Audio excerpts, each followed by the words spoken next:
Lucas capítulo 22. Estuvimos viendo anteriormente cómo el Señor está hablando con sus discípulos el martes en la noche de la semana misma que va a ser entregado y que va a morir en la cruz.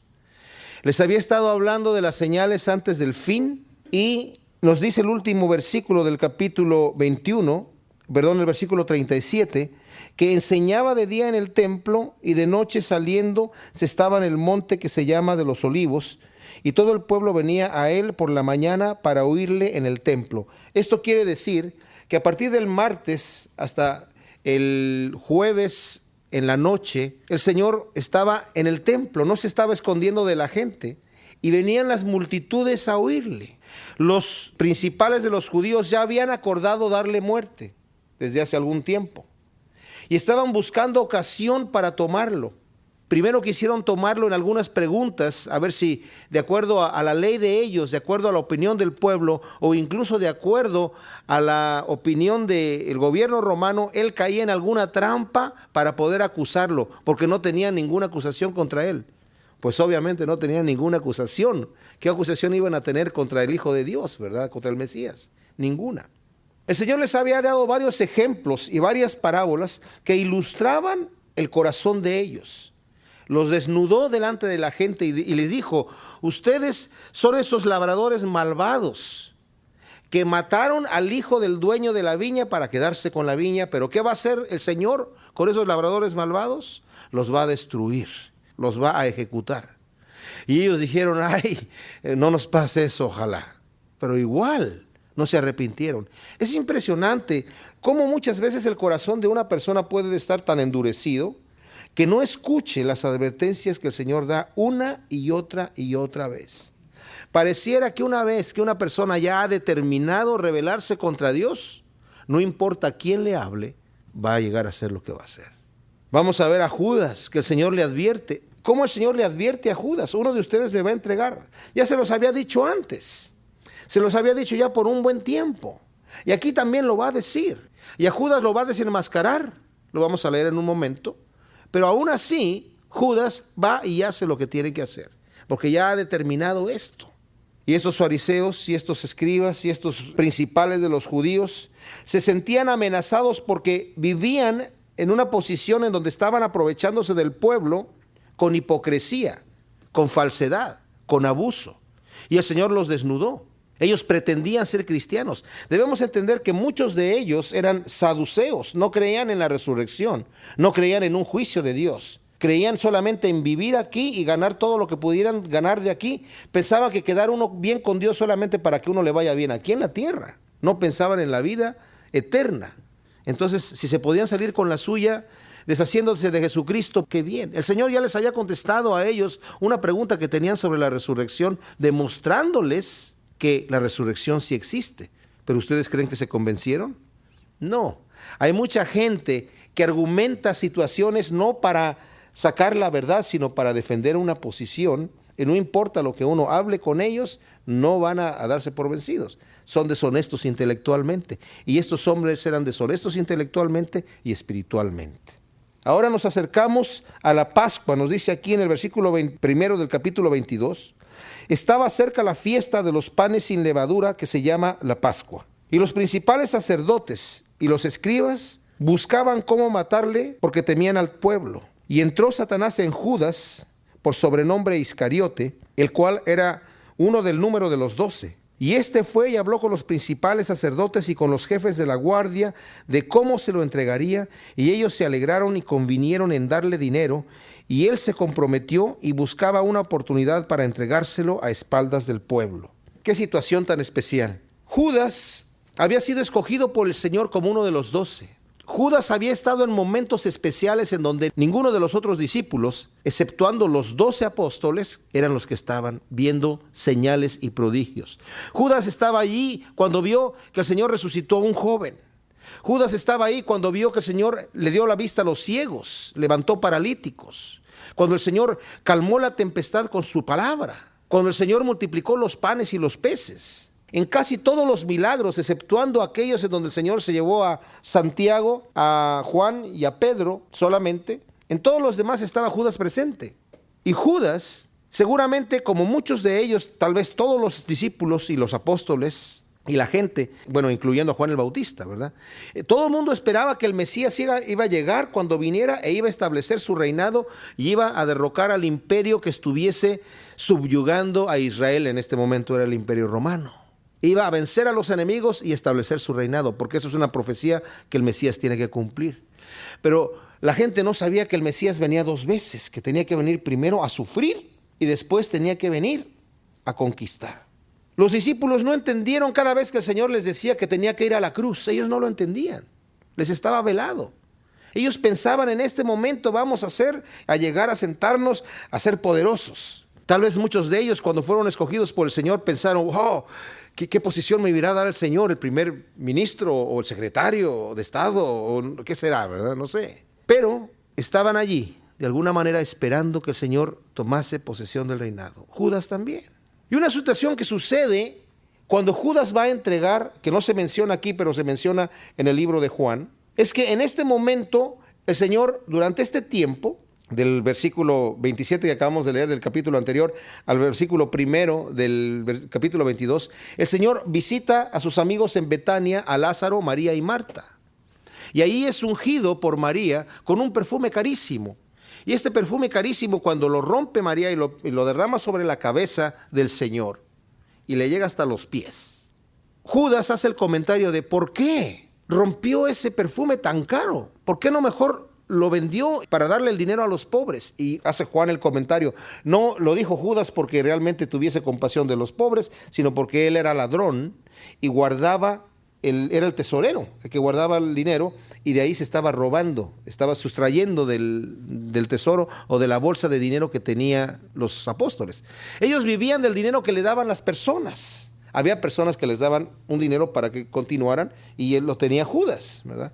Ahora, no nos imaginemos nosotros de ninguna manera a Judas así como lo pintan en los cuadros, un tipo tenebroso con el ceño fruncido, ¿verdad? Con cara de pillo. Porque entonces cuando el Señor dice, uno de ustedes me va a entregar, todo el mundo hubiera dicho, ¡ah, es Judas!, ¿verdad? Nadie sabía, nadie sospechaba de Judas. Pero vemos que el Señor reprendió a Judas. Cuando Judas dice, esto se pudo haber vendido a los pobres, el Señor regaña a Judas, lo reprende y le dice, deja a esta mujer en paz, no reprendas a esta mujer, porque ella me ha ungido para mi sepultura, porque es necesario que yo muera. Entonces, algunos dicen, tal vez Judas ahí como que se dio por vencido diciendo, este hombre no va a tomar el poder, este se va a ir a morir. Entonces, mejor hago un negocio aquí y yo mismo lo entrego. No sabemos lo que haya pasado en el corazón de Judas, pero fue una situación terrible. El Señor le advirtió mucho. Y dice la Escritura, dice el Evangelio de Juan, que en este momento entró Satanás en el corazón de Judas. Fue poseído directamente por Satanás. Ahora, ¿cómo llega una persona a ser poseída de esta manera? Cuando abre su corazón. En este momento, Satanás no es omnipresente, él no está en todas partes. Satanás no puede estar trabajando en todo el mundo al mismo tiempo. Tiene a sus demonios que le ayudan para esto, ¿verdad? Pero en este caso, estando el Hijo de Dios ahí presente, Satanás andaba ahí acechando todo el tiempo para ver en qué podía entrar. Y le dio la entrada Judas y entró. ¿Y qué hace este hombre? Como los fariseos y los principales de los judíos tenían miedo de aprender a Jesús en público por la gente, Judas les dice, ¿saben qué? Yo conozco un lugar en donde se va a orar todas las noches desde que yo acá. Pues vamos al Monte de los Olivos, aquí lo acabamos de leer, ¿verdad? Todas las noches va al Monte de los Olivos y se mete en un jardín, que es el de Getsemaní, y ahí está con nosotros platicando, y a veces él está orando, pero ahí estamos solos, sin la gente. No hay gente, solamente estamos nosotros, somos 12. Yo se los entrego. En la noche, ya cuando la gente se haya ido, ustedes no tienen que temer a la gente. Mandan a los soldados. Y qué tremendo. Judas viene con una corte que son 600 soldados, un montón de gente. Vamos a leerlo como lo dice aquí. Entonces, él les dice que se los va a entregar. Ellos se alegran y le dan dinero. ¿Y saben cuánto le dan? Sabemos, ¿no? Los otros evangelios nos dicen que son 30 piezas de plata. Ahora, muchos han dicho, incluso yo también lo había repetido por haberlo oído antes, que las 30 piezas de plata eran $20. No, no es así. Es el salario de unos 6 meses o 7 meses de un trabajo de un jornalero. Fue capaz de comprar ese dinero, un campo para sepultura de la gente. Era una buena cantidad de dinero. Era menos de lo que valía el frasco de alabastro de cualquier manera que habían roto sobre el Señor y derramado y ungiéndolo en Betania, pero igual. Esto es bien especial, porque aquí el Señor viene ya oliendo este perfume que no se le quitaba el olor ni bañándose por muchos días, un regalo de Reyes. Y dice aquí, en el versículo 7, que llegó el día de los panes sin levadura. Por fin llega el jueves. Y ustedes saben que los días allá, los judíos los contaban a partir de las 6 de la tarde, empezaba el día. Por ejemplo, hoy es miércoles. Para los judíos ya estaríamos nosotros en jueves. Desde las 6 de la tarde fue el jueves. Y termina a las 6 de la tarde del jueves, termina el jueves y empieza el viernes. Entonces esto es el jueves en la tarde, cuando se hace esta preparación para celebrar la Pascua. Llegó pues el día de los panes sin levadura, que es la Pascua, en el cual era necesario sacrificar el cordero de la Pascua. Se comía un cordero. Y Jesús envió a Pedro y a Juan diciendo, id, preparadnos la Pascua para que la comamos. Ellos le dijeron, ¿dónde quieres que la preparemos? Y él les dijo, he aquí, al entrar en la ciudad, os saldrá al encuentro un hombre que lleva un cántaro de agua, seguidle hasta la casa donde entrare, y decid al padre de familia de esta casa, el maestro te dice, ¿dónde está el aposento donde he de comer la Pascua con mis discípulos? Entonces él os mostrará un gran aposento alto ya dispuesto, preparar allí. Fueron pues y hallaron como les había dicho y prepararon la Pascua. Ahora, aquí sucede un detalle. Dice aquí que el Señor los envía a que sigan a un hombre que anda cargando un cántaro de agua. Este hombre que anda cargando un cántaro de agua era algo no normal, porque las mujeres normalmente eran las que sacaban el agua y cargaban los cántaros. Así que era algo especial. Cuando vean un hombre que está cargando un cántaro de agua en la ciudad, síganlo. Y cuando lo sigan, a donde él llegue, van a entrar en una casa. Seguramente el dueño de la casa era un discípulo del Señor, porque tenía muchos discípulos. Y cuando lleguen ahí, digan, el maestro dice dónde voy a comer la Pascua con mis discípulos. Seguramente el Señor también ya había hablado a este discípulo de alguna manera en su corazón y les entregó un cuarto, ya estaba preparado el cuarto. Pero los discípulos tenían que traer los ingredientes, traer la comida y traer todo lo que se necesitaba para la Pascua. Ellos tenían que ir, comprar un cordero, llevarlo al templo para que lo sacrificaran. El sacerdote tenía que matar el cordero, cocer la carne ahí y entregárselos a ellos para que lo llevaran ya la carne asada, los panes listos y las hierbas amargas con las que se comían, el vino también para la Pascua y llevarlo todo para celebrar la Pascua. Entonces van los discípulos y hacen tal cual como él les dice. Cuando ya era la hora, aquí ya está todo preparado, se sentó a la mesa y con él los apóstoles, y les dijo, cuánto he deseado comer con vosotros esta Pascua antes que padezca, porque os digo que no la comeré más hasta que se cumpla en el reino de Dios. Y aquí va a tomar la copa. Ahora, algunos dicen que en este momento, yo estaba leyendo algunos armonías de los evangelios, si ustedes saben lo que es esto, son libros que se hacen en donde se ponen los 4 evangelios lado a lado, y supuestamente en un orden cronológico, y los que estaba observando, aparentemente, ¿verdad?, arbitrariamente pusieron que Judas salió antes de celebrar la Pascua con ellos, de tomar la cena con ellos, pero en ningún evangelio se presenta realmente así. No sé de dónde sacaron esta teoría, ¿verdad?, porque me parece una teoría. Los 4 evangelios muestran, o sea, sacándolo entre todos los evangelios, muestra que Judas estuvo allí comiendo la Pascua. La Pascua se celebraba de la siguiente manera. El Señor partía el pan. Y no necesariamente fue el pan con el que comieron la comida, porque la comida la comían con pan siempre, y el pan lo mojaban en una salsa de hierbas amargas, y la carne la comían todo con los dedos, no se usaban cubiertos. Incluso el pan a veces se utilizaba para limpiarse los dedos. Pero un pan especial tomó el Señor en un momento dado. Ya cuando hubieron cenado, cuando hubieron terminado de cenar, el Señor toma un pan y lo parte y lo da a sus discípulos diciendo, este es mi cuerpo. Y toma una copa. La copa que toma el Señor es la 4ª copa, porque la Pascua es un detalle aquí en especial. La Pascua era algo que se celebraba en la familia. Era una celebración, un ritual, que ya estaba establecido por el Señor desde el Antiguo Testamento. Y se celebraba solamente entre la familia, no un grupo de amigos se juntaba a tomar la Pascua, no, la familia solamente. Cada familia celebraba su propia Pascua. Si eran poquitos, entonces entre los vecinos, si eran de familia pequeña, entre ellos 2 o 3 se comían un cordero de acuerdo al tamaño de la familia. Pero se comían el cordero y no celebraban la Pascua juntos, se llevaban la parte del cordero y la familia celebraba, aunque fueran el papá, la mamá y un hijo, celebraban la Pascua ellos tres en su casa. Aquí el Señor está celebrando la Pascua con sus discípulos. Qué cosa tan especial, ¿no? Recordemos que en un momento dado, cuando estaba el Señor allá en la región de Galilea, vino su familia porque pensaban que estaba loco, pensaban que estaba fuera de sí, quisieron llevárselo. Sabían que la gente, que los principales de los judíos lo querían matar, la gente los estaba siguiendo, los estaba apretando, no tenían tiempo ni para dormir, dice la Escritura, y su familia se preocupó por él, y vinieron y le dijeron, tu madre y tus hermanos están afuera. Y el Señor dijo, ¿quién es mi madre y mis hermanos? Aquellos que hacen la palabra de Dios, que oyen y hacen la palabra de Dios. Esa es mi madre y mis hermanos, ¿verdad? Y aquí está justamente con los que Él ha escogido para que continúen el ministerio, y esa es su familia. Esa es la familia que el Señor tiene en este momento para celebrar la Pascua. Y habiendo tomado la copa, dio gracias y dijo, tomad esto y repartidlo entre vosotros, porque os digo que no beberé más del fruto de la vid hasta que el reino de Dios venga. Y tomó el pan y dio gracias y lo partió y les dio diciendo, esto es mi cuerpo que por vosotros es dado, haced esto en memoria de mí. De igual manera, después que hubo cenado, tomó la copa diciendo, aquí el Señor les está dando dos copas. Si ven en el versículo 17, dice, tomando la copa, dio gracias, tomad esto y repartidlo entre vosotros. Después parte el pan y se los entrega diciendo, este es mi cuerpo que por vosotros es partido, haced esto en memoria de mí. Y luego en el versículo 20 dice, de igual manera después que hubo cenado, tomó la copa, esta es la cuarta copa, diciendo, esta copa es el nuevo pacto en mi sangre que por vosotros se derrama.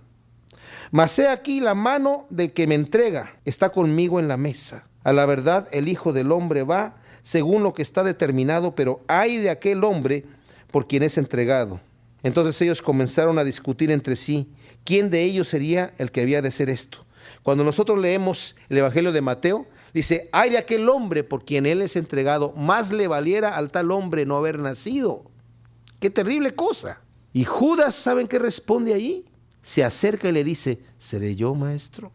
Y le dice el Señor, así es, Judas, tú lo has dicho, tú ya dijiste, tú eres. Y aún así no se arrepiente. ¡Qué tremendo!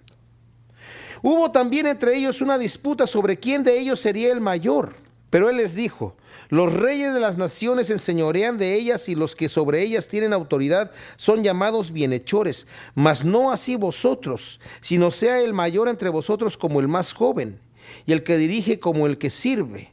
Porque ¿cuál es mayor? ¿El que se sienta a la mesa o el que sirve? No es el que se sienta a la mesa, mas yo estoy entre vosotros como el que sirve. Pero vosotros sois los que habéis permanecido conmigo en mis pruebas. Yo pues os asigno un reino como mi Padre me lo asignó a mí, para que comáis y bebáis a mi mesa en mi reino, y os sentéis en tronos juzgando a las 12 tribus de Israel. ¡Qué increíble! El Señor está hablando de su muerte, y estos hombres están peleando por una posición de quién va a ser el mayor. Sucedió lo mismo en Cesarea de Filipo. Cuando él les dijo, ¿quién les dicen los hombres que soy? Pues algunos de los profetas, o Juan el Bautista, o no sé quién. Y le dice, ¿y ustedes quién dicen que soy yo? Le dice Pedro, tú eres el Mesías, el Hijo del Dios viviente, el Cristo. Y le dice, bienaventurado Pedro, porque esto no te lo reveló carne ni sangre, ¿verdad? Sino mi Padre que está en los cielos. Y el Señor les anuncia ahí que es necesario, que tiene que ir a padecer y sufrir a mano de los judíos. Poco tiempo después de esto, no pasó mucho tiempo, cuando ellos empezaron a pelear también en ese momento, ¿quién de ellos sería el mayor? Y aquí el Señor, de acuerdo al Evangelio de Juan, cuando ellos empiezan a discutir esto, el Señor se levanta por causa de esta discusión y se amarra en la cintura, se ciñe su túnica, se pone como una toalla en el brazo, toma una bandeja, un lebrillo y pone ahí agua y empieza a lavar los pies a los discípulos, que era la posición del esclavo de más baja condición en una casa. Lavar los pies era una labor humillante. Tanto así que el Señor dice, les voy a lavar los pies, y cuando llegó a Pedro le dijo, a mí no me vas a lavar los pies. Tú eres el maestro, ¿cómo me vas a lavar los pies? Y le dijo, si no me dejas que te lave los pies, no tienes parte conmigo en mi reino. Y le dice Pedro, no solamente lávame los pies, sino lávame todo el cuerpo, ¿no? Bueno, que no sabía lo que decía en ese momento, pero el tema es el siguiente. El Señor toma una posición humillante y se levanta después de esto y les dice, ¿vieron lo que yo acabo de hacer? Ustedes me llaman maestro y lo soy. Ustedes me llaman Señor y tienen razón porque soy su Señor. Y si yo, siendo el maestro y el Señor, les acabo de lavar los pies, ustedes también tienen que hacer esto. Y aquí les está diciendo, ustedes están equivocados, quieren ser el mayor, están peleándose porque, no, es que yo soy más amigo de él, es que yo le ayudé, es que yo estuve acá, es que a ti no te invitó y a mí sí. Y el Señor dice, ustedes están viendo como los hombres. ¿Cómo ven los hombres? Los hombres al que se levanta prepotente y los subyuga, les dicen, eres bienhechor, me estás haciendo bien, gracias. Dice, acá no. Acá el que quiera ser el mayor tiene que ser el siervo de todos. Y el que quiera ponerse encima tiene que estar hasta más abajo. Qué increíble, me encanta esto del Señor, me encanta. Porque en el reino de los cielos el Señor no va a estar con los importantes y los más chiquitos. Espérate más al rato, estoy hablando con Moisés y luego tengo una conferencia con Elías y después con David, ¿verdad? ¿Y tú quién eres? ¿Cómo te llamas? No. El Señor va a tener a nosotros, como a los niños que los recibía, como a los ciegos que Él escuchaba, que decían, hijo de David, ten misericordia de mí. El Señor paraba toda la comitiva para ir a atender a la persona que necesitaba. Qué tremenda cosa. Y aquí el Señor está dándoles una instrucción. Ustedes tienen que aprender esto. Realmente los discípulos no aprendieron esto hasta que llegó el Espíritu Santo y estuvo sobre ellos. Y aún así tuvieron sus problemas, ¿verdad?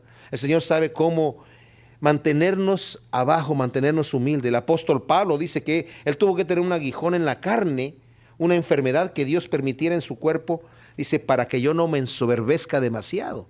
O sea, tal vez Pablo tenía un problema con su orgullo.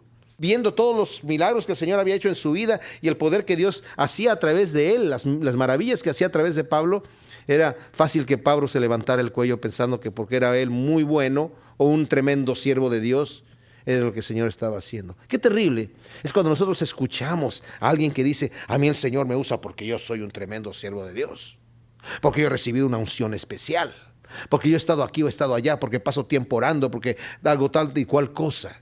Y si tú quieres que el Señor te use como a mí, tienes que hacer lo que yo hago. No. El Señor nos utiliza por su pura gracia. Y no es un indicativo de espiritualidad los milagros o señales o prodigios o ministerios o dones que el Señor le dé a una persona. Es independiente de la calidad espiritual que cada persona tenga. Vamos a llevarnos muchas sorpresas cuando lleguemos al reino de los cielos.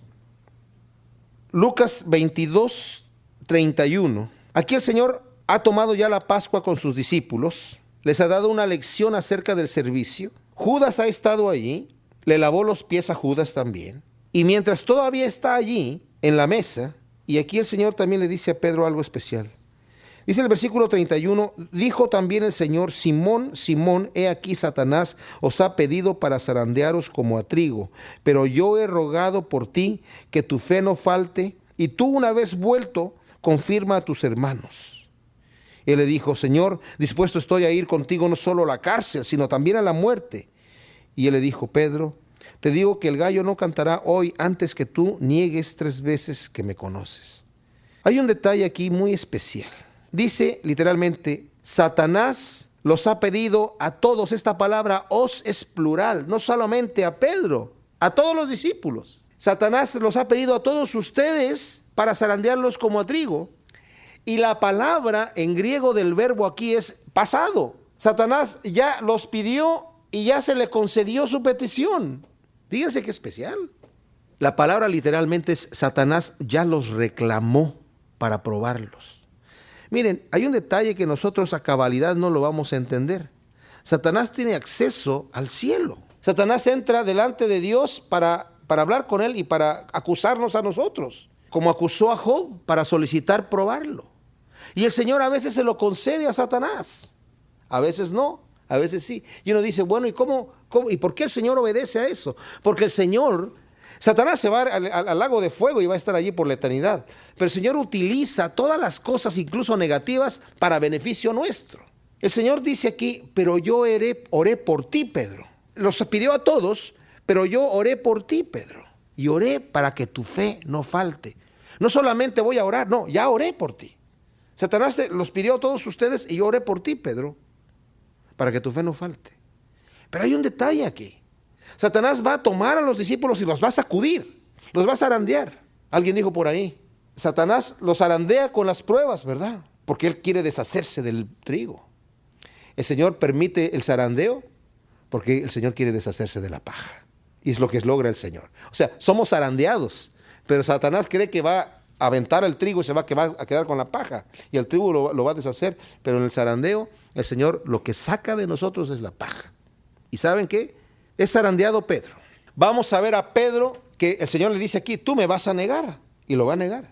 Pedro dice, no, Señor, yo estoy dispuesto no solamente a ir a sufrir contigo, sino hasta a morir. Y saben, él estaba diciendo la verdad, él no estaba mintiendo. Él estaba diciendo lo que él sentía. De hecho, vamos a ver un poco más adelante, cuando lo vienen a arrestar al Señor, Pedro saca una espada y le tira a un hombre y le corta una oreja, a uno de los siervos del sumo sacerdote. O sea, dijo, aquí nos morimos todos. Pero luego llega un momento en donde Pedro se va a ver en una situación especial que el Señor ya conocía, en donde va a perder su esperanza. Una vez que ve a su maestro ya tomado, ya golpeado, va a perder esperanza, pero no va a perder la fe. Y eso es lo que el Señor le está diciendo, mira Pedro, tú me vas a negar, tú te vas a apartar, tú te vas a quedar en una depresión absoluta después de que yo muera en la cruz y que tú veas lo que sucede conmigo por cuanto tú me has negado y vas a estar destruido. Satanás te va a estar zarandeando todo este tiempo por 3 días y 3 noches. Pero una vez que yo resucite y una vez que tú regreses y veas tú mi tumba vacía, vas a volver. Y una vez vuelto, confirma la fe de tus hermanos. Te vas a regresar. La palabra ahí cuando dice y una vez vuelto, quiere decir y una vez convertido. Qué interesante, ¿no?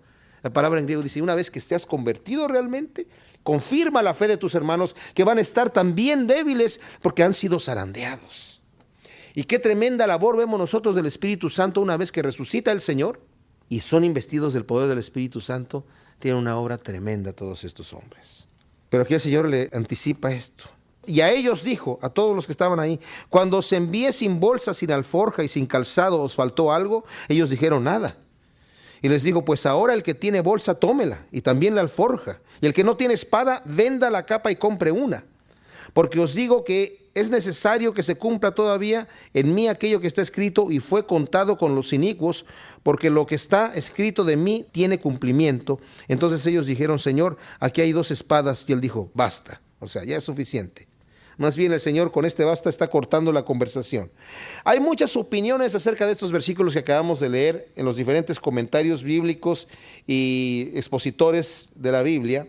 Algunos dicen que el Señor les estaba diciendo como una forma sarcástica, pues antes nada les faltó cuando yo los envié, pues ahora si quieren hacerlo a su manera, pues tomen eso. No creo que el Señor les está hablando sarcásticamente en un momento así.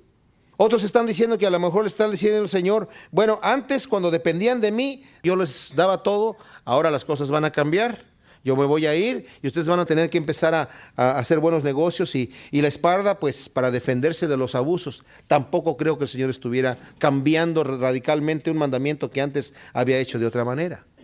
Pero el Señor dice algo aquí que hay que considerar. Esto se los dijo, dice el versículo 37, la segunda parte, porque os digo que es necesario que se cumpla todavía en mí aquello que está escrito y fue contado con los inicuos. Entonces yo pienso que el Señor les dijo, hagan esto para que el Señor diga, mira, anda entre inicuos, con espadas y como los normales, ya no eran la figura que antes tenían. Pero ellos no entienden, ¿verdad? Le dicen, aquí tenemos 2 espadas, ¿cuántas necesitamos? El Señor dice, ok, ya. Eso es lo que yo entiendo de esta sección, porque el Señor da esta explicación.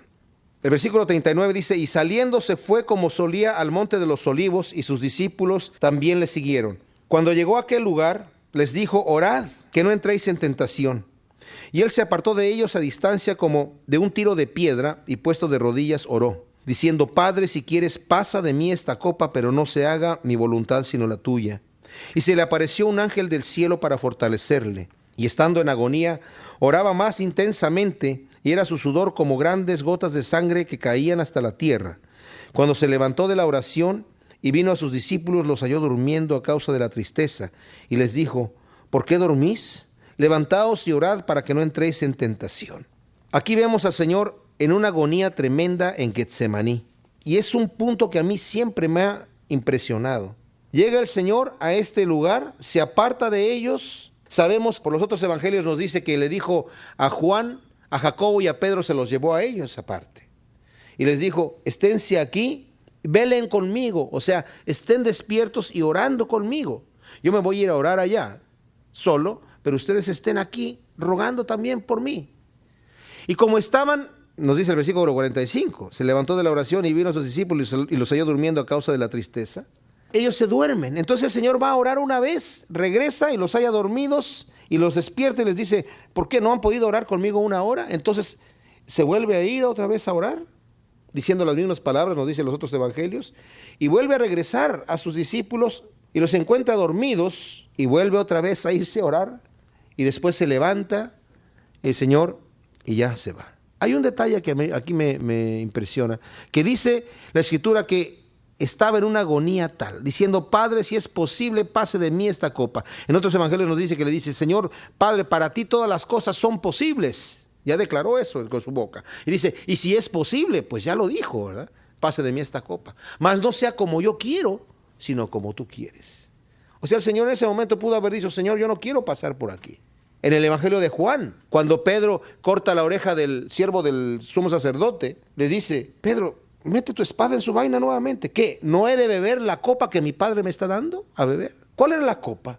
Pues ir a toda esa tortura tan terrible, tan impresionante, y a la cruz misma cargando nuestros pecados. Y por si fuera poco, allí en esa cruz, en medio de toda esa tortura, la presencia de Dios se va de él, del Padre. Y tiene él que gritar, Padre, ¿por qué me has abandonado? ¿Por qué lo ha abandonado? Porque lleva cargando nuestros pecados y el pecado ha hecho siempre una separación entre Dios y el hombre. El Señor sabe que tiene que pasar por toda esa agonía, todos esos insultos para pagar por nuestros pecados. Y dice, si es posible, pasa de mí esta copa. No pensemos que Jesucristo llegó a la cruz con la mano en la cintura. Le costó. Por eso nosotros debemos siempre, siempre, siempre pensar. Hay un versículo en la Biblia que dice, yo soy Dios. ¿Hay alguna cosa difícil para mí? La respuesta sabemos que es no, no hay nada difícil para Dios. Pero les voy a decir una cosa, hubo algo que era bien difícil. Y fue ir a la cruz. Como padre, entregar al hijo, y como hijo, ir a la cruz a pagar el precio por tu salvación y por mi salvación. Y si algo le costó al Señor, lo pagó. Porque si nuestra salvación hubiera costado oro, el Señor hace así y hace galaxias de oro. Hace así y hace galaxias de platino, de rubíes, de lo que sea, ¿verdad? Para pagar un precio.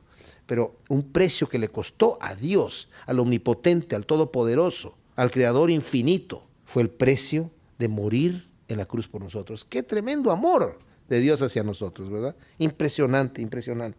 Entonces, dice aquí, él estaba luchando. Y nos dice el versículo 43 que se le apareció un ángel para fortalecerle y que estaba en agonía y oraba en esa agonía intensa y caía como un sudor, como gotas de sangre, que quiere decir que estaba sudando en una tensión tal que había esas gotas de sangre que caían.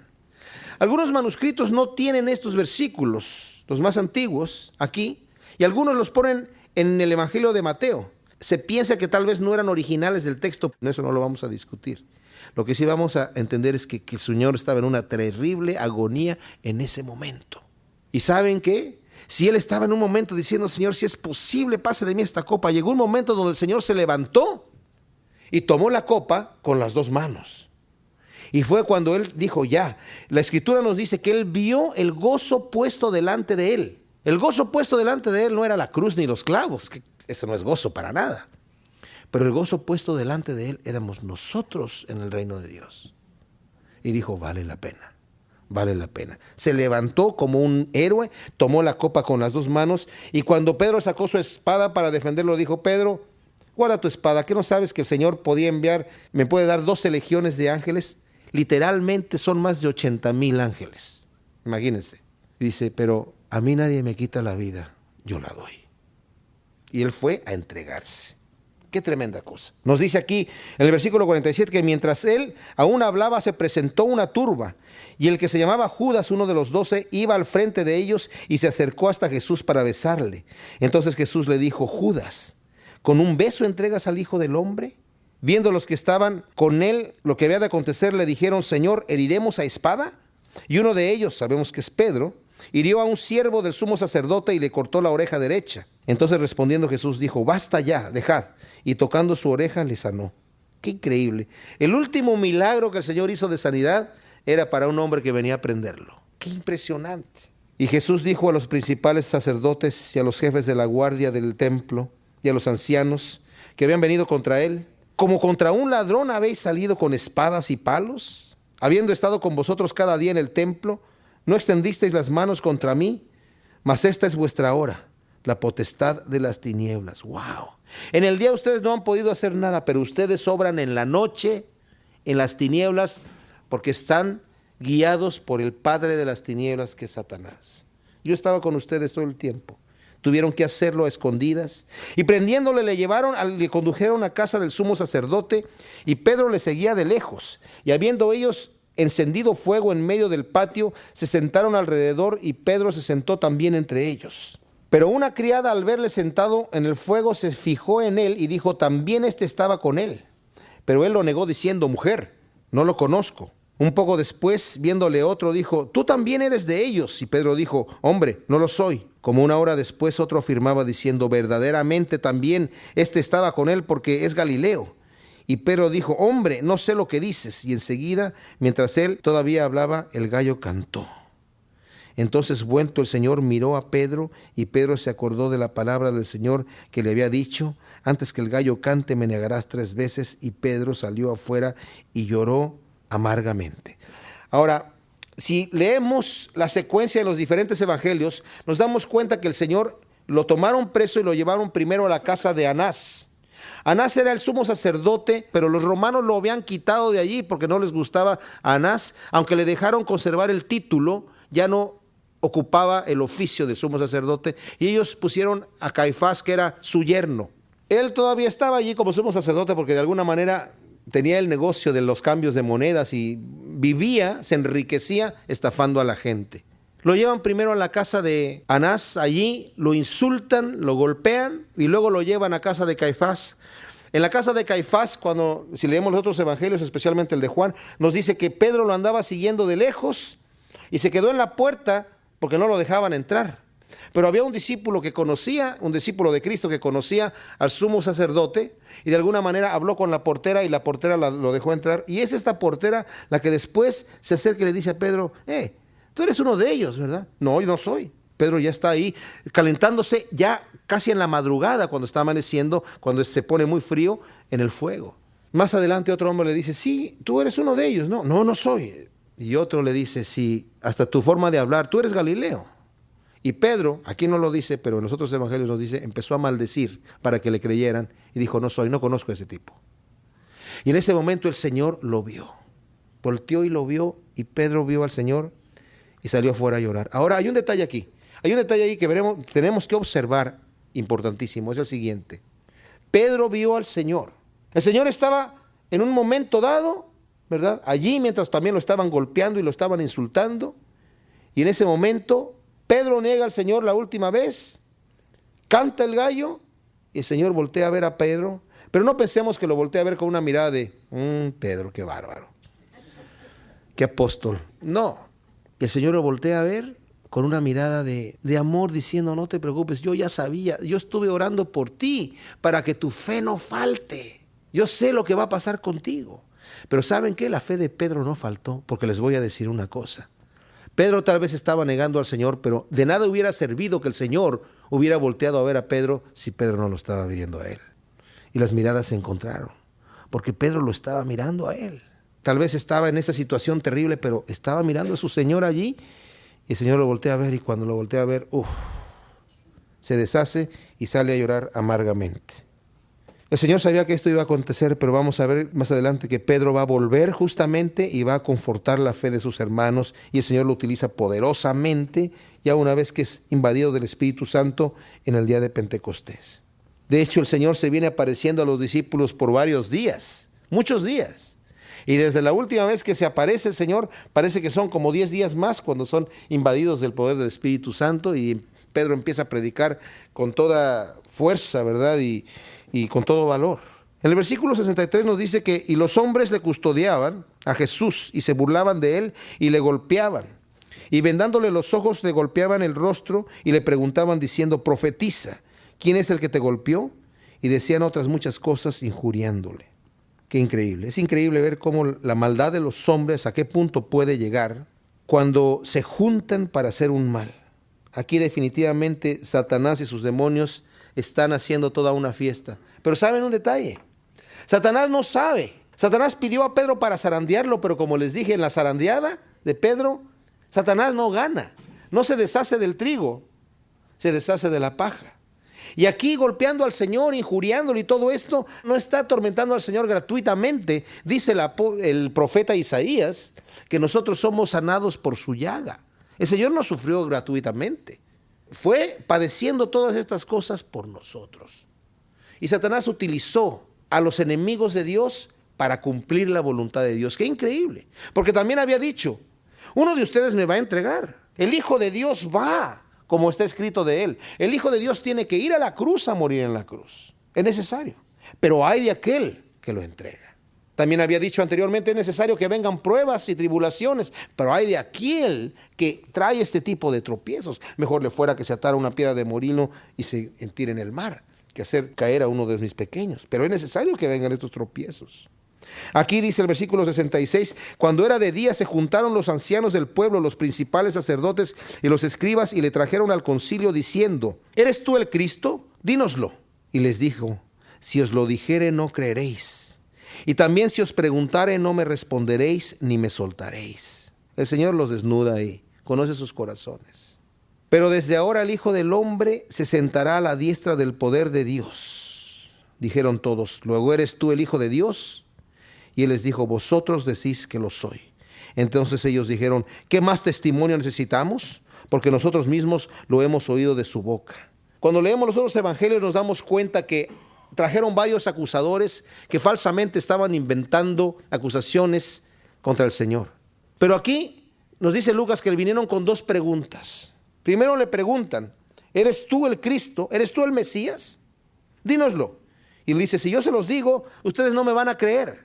Y si yo les hago una pregunta, ustedes no me van a contestar. Ustedes no me están preguntando esto porque quieren saber. Ustedes no quieren saber la verdad. Hay mucha gente así, que hace una pregunta no para saber la verdad. Ustedes no quieren enterarse de la verdad. Ustedes son deshonestos. Pero les responde una cosa. Pero desde ahora el Hijo del Hombre se sentará a la diestra del poder de Dios. ¡Qué terrible! Miren, si nosotros volteamos 2 páginas hacia atrás, Lucas 20, cuando el Señor les hace la pregunta en el versículo 41 y les dice, ¿cómo dicen que el Cristo es hijo de David? Pues el mismo David dice en el libro de los Salmos, dijo el Señor a mi Señor, siéntate a la diestra hasta que ponga a tus enemigos por estrado de tus pies. David pues le llama Señor, ¿cómo entonces es su hijo?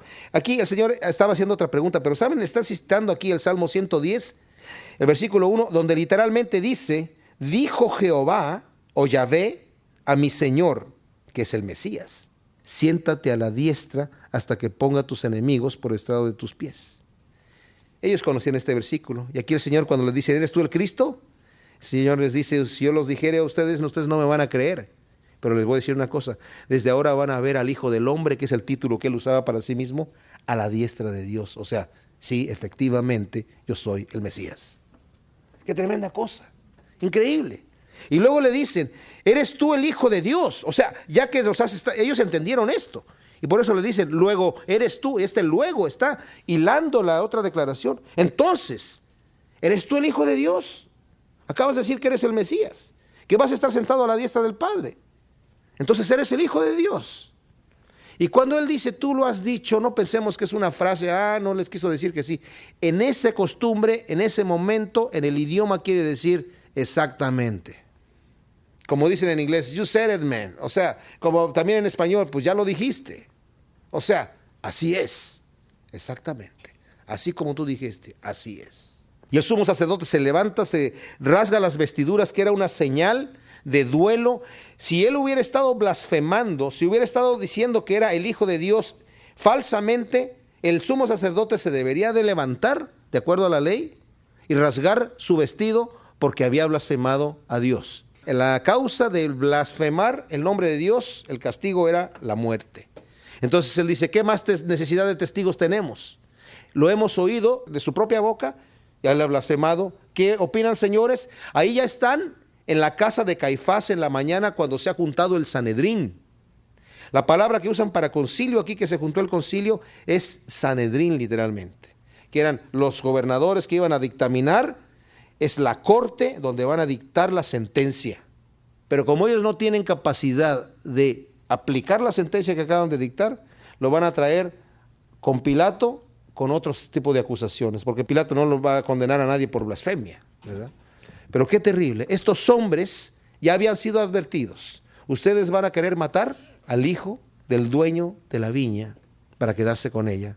Pero el dueño de la viña va a venir y los va a destruir a ustedes. Y aún así, advertidos como estaban advertidos también Judas, ellos continuaron su obra malvada para condenar al Señor, sin saber que al condenar al Señor, la muerte de Cristo nos iba a beneficiar a nosotros, pagando por nuestros pecados. Qué tremendo Dios tenemos, que nos ha amado de ese tamaño, ¿verdad? ¿Cómo no podemos nosotros confiar nuestra vida y todo lo que sucede en nuestra vida en sus manos, sabiendo que si Él dio su vida por nosotros, como dice el apóstol Pablo, siendo nosotros enemigos de Dios, ¿cómo no ahora que somos sus hijos nos dará todas las cosas que nosotros pidamos que sean beneficio nuestro? Oremos. Señor, te damos gracias por tu palabra y qué demostración de amor tan impresionante tenemos aquí, Señor, tuya. Qué hermoso eres, Señor. Te amamos con todo nuestro corazón. Queremos servirte con todas nuestras fuerzas, Señor. Padre, que cada día que pase, Señor, nos acerquemos más a ti, Señor. Que podamos serte más útiles, Señor. Que estemos más conscientes de lo que tú has hecho por nosotros y de lo que tú quieres que nosotros hagamos por los demás y sobre todo por ti, Señor. Queremos servirte en lo que tú quieras, Señor. Gracias, Padre, por tu palabra en el nombre de Cristo Jesús. Amén.